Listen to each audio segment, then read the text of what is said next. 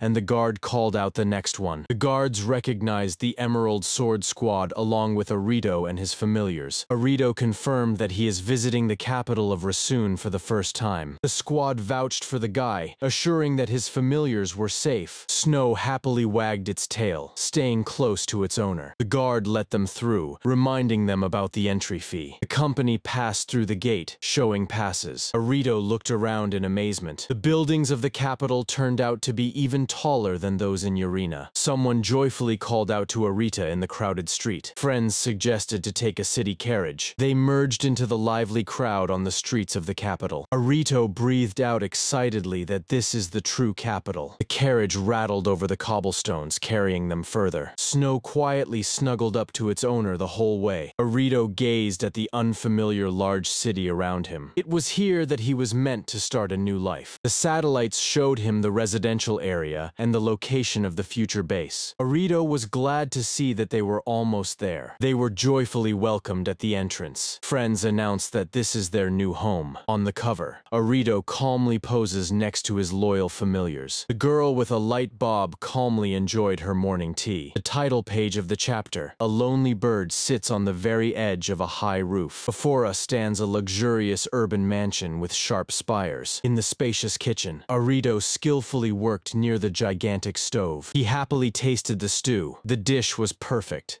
For breakfast, they served a hearty stew with lamb, chicken, and vegetables. The white wolf Snow joyfully jumped to lick the face of its owner. The elf, Lena, chewed her bread contentedly, recalling that they had been in the capital for 3 days already. Snow and Audie's bird frowned gloomily. During their walks, the crowd openly stared at them. Arito was glad that they could live for free at the clan base in exchange for his cooking. He slowly poured the thick stew into the plates. Lena recalled how Garita and the rest of the guys were sent on errands. Before leaving, the warriors strictly ordered Arito not to disappear on his own. The boy then just awkwardly scratched the back of his head. So now only Lena, Arito, and his beasts remained at the huge base. The young man was pleased. The local cuisine turned out to be very convenient, and the grocery stores were nearby. Snow licked his lips contentedly after a hearty breakfast. Arito thanked the wolf and started gathering the dirty dishes. Lena unexpectedly asked if there was a place in the capital that he would like to visit. The boy joyfully blinked his eyes. He instantly understood. The elf had started this conversation specifically for him. She smiled and offered to keep him company. Arito was surprised that Lena didn't have any plans for the day. The girl slyly squinted and replied that she had nowhere to hurry to. She climbed into the cupboard, remembering the strict access rules of the capital's library. The elf kindly offered to act as his guarantor. Lena honestly admitted she hopes that after this, Arito will help her with the medicine. The young man headed to the corridor to get ready. He started petting Snow, apologizing for having to leave him home again. Lena shouted after him to put on something more decent for the library. Arito spun in front of the mirror for a long time, trying on a new outfit, a stylish vest, and a light hat. Audie looked at these gatherings with open skepticism. The bird directly asked why all these fashionable trinkets, while Arito mumbled mumbled something about human customs,